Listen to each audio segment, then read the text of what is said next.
My name is Sam, and welcome to my channel. Today, we are going to be continuing my series called the ABCs. We're going to continue with the letter B.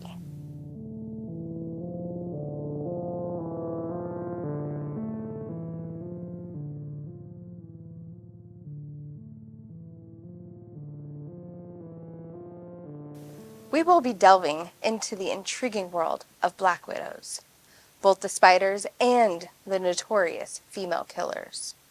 So join me as we uncover the mysteries of these enigmatic creatures.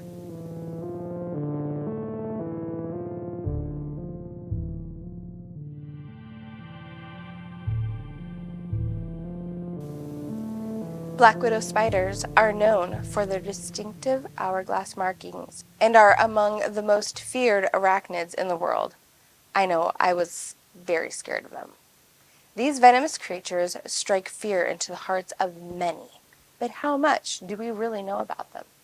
Members of the Latrodectus genus, these arachnids are found in various regions across the globe, from North America to Australia, thriving in a variety of habitats. Mating among black widow spiders is a complex and sometimes perilous affair. Female black widows are notorious for their tendency to consume their mates after copulation. Male black widows must tread carefully during courtship, performing intricate rituals to avoid becoming a post-coital meal. Despite the risks, successful mating results in the transfer of sperm, ensuring the survival of the species. After mating, the female black widow typically produces an egg sac containing hundreds of eggs, which she guards fiercely until they hatch. Black widows are skilled predators, using their silk to construct intricate webs to ensnare prey. They typically build their webs in dark, sheltered locations such as corners of buildings, tree branches, or rock crevices. Once the web is constructed, the spider waits patiently at the center or nearby in a concealed location. Black widows have sensory organs that allow them to detect vibrations in the webs as they rely on their webs to capture food passively. When an insect or other small prey becomes ensnared in the sticky silk, it struggles to free itself, sending vibrations through the web. Upon detecting vibrations, the black widow moves quickly to immobilizing, rushing from its hiding spot to trap it in more silk. The spider will wait until the insect is stuck before injecting its prey with a neurotoxin to paralyze it, making it easier for the spider to handle and consume safely.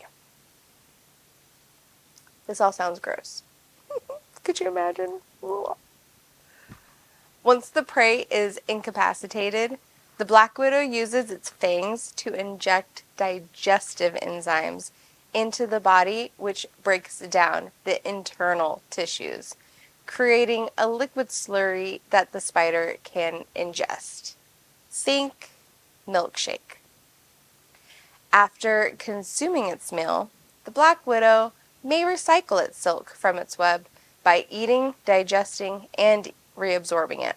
This allows the spider to conserve resources and minimize the energy expended on web construction.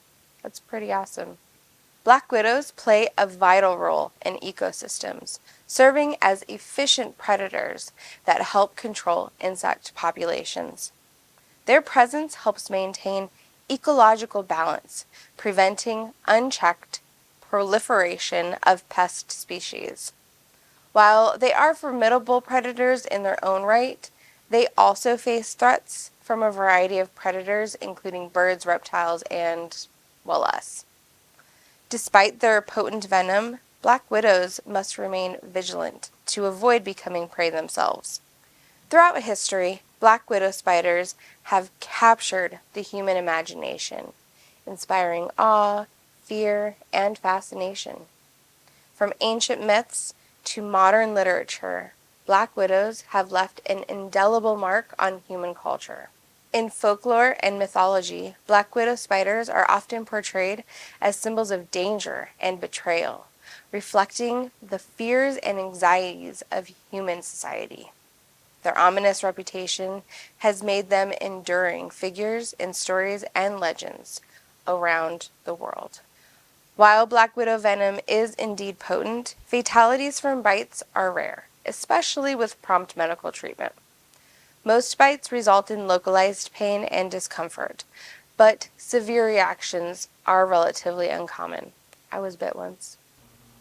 So I got bit by a black widow 2 days ago. Does that look bad? It pretty much ate away my finger a little bit and gave me a staph infection. Does that look bad? It was a baby. Yeah.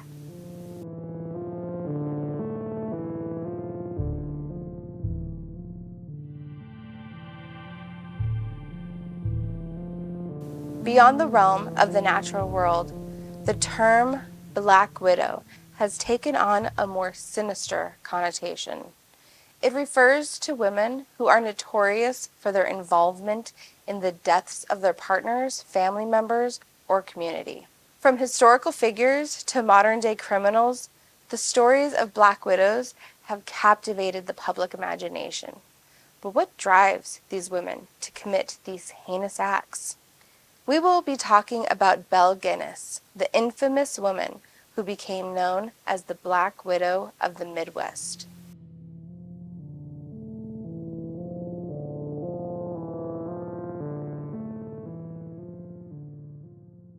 Belle Gunness was born Byronhild Paulsdatter Storseth, I think, in Selbull, Norway, 1859. Not much is known about her time in Norway, as it was her time in the U.S. that made her infamous. But what we do know is she grew up in a poor family. She probably received a basic education like most of her community, and that included reading, writing, and arithmetic, in addition to religious instruction in accordance to Lutheran practices. Her family were peasants living in the rural part of the country. At this time, the country was hit with hardship and limited economical opportunities, which was happening to many Norwegians at the time, which led to a wave of immigration to the United States in hope of a better life. There is an unverified story about Belle in her late teens. It was 1877, and she was seduced by a rich landowner's son. He had no plans to make her his wife, but while attending a dance while pregnant, Belle was kicked in the stomach by this man, and it caused her to miscarry. The man, who came from a wealthy family, was never prosecuted. He later dies of a heart issue, although poison was speculated. Some speculate this traumatic event may be the reason for her future deeds, as her personality changed drastically according to the people that knew her. Shortly after, she began working in service for a family and saved up to leave Norway. She immigrated to the United States in late 1881 and settled in Chicago before eventually making her way to LaPorte, Indiana. Is it LaPorte or is it LaPorte? Alexa, how do you pronounce LA space PORTE, comma, Indiana? It's LaPorte. Yep. Thank you. Alexa, stop. It's LaPorte, Indiana. Cool. Okay. Whoops. Okay. Okay, thanks. All right. Okay, so we got our answer. It's LaPorte, Indiana. Thank you. Okay. Belle Gunness's victims came from all walks of life, drawn to her farm by the allure of companionship and prosperity. Belle would place advertisements in matrimonial or personal sections of the newspaper. Think Craigslist, like that. Especially those that were Norwegian immigrant community, that's where she would really hit hard with her advertisements. She would present herself as a wealthy widow in search of a husband that could help share and manage her farm. She would mention her financial stability, describing herself as comely, with a hardworking and honest nature. Many victims were recent immigrants or transient individuals seeking a better life in the land of opportunity. These men would correspond with Belle, and she would eventually invite them to her farm. And once they arrived, many of them were never heard from again. I think I read maybe one was lucky enough to leave. It was at Belle's farm in LaPorte, Indiana, that became the setting for her most heinous crimes. Located on the outskirts of LaPorte, Indiana, it had livestock and agriculture and was large enough that she required a hired hand every once in a while. On the property, there was a 2-story farmhouse, which is where Belle lived, along with her husband's children and even the help. There were bedrooms, a kitchen, and even a parlor that she would use for entertaining. Apart from the farmhouse, there was also several outbuildings, including barns, sheds, and storage. Belle made sure to have her property look prosperous and worked really hard to present a working farm. Here she would lure the unsuspecting suitors with promises of love and financial security, only to rob them of their lives and possessions. It was thought she would kill them shortly after they arrived, because, if you already knew. And then maybe even had the help of hired hands. The motive is thought to mostly be financial, in some cases even taking out insurance policies, some of which would be the value of $200,000 today. Over the years, Belle was linked to several tragic or questionable deaths of her husbands and children, both her own and those she adopted. While raising eyebrows, it was never enough to prompt an investigation. When her suitors, who answered her advertisements, were never heard from by family or friends again, they appeared to be individual mysteries rather than a sinister pattern to their loved ones. It was just that one person that was missing, or they were just so happy, that they left their old lives behind. That's what was being portrayed. It wasn't until 1908 when authorities made a gruesome discovery of human remains on Belle's farm. The remains of numerous individuals, when her farmhouse was found engulfed in flames. On April 28th, neighbors and firefighters arrived, finding the bodies of 3 children alongside the body of a headless woman. Headless. Believed to be Belle.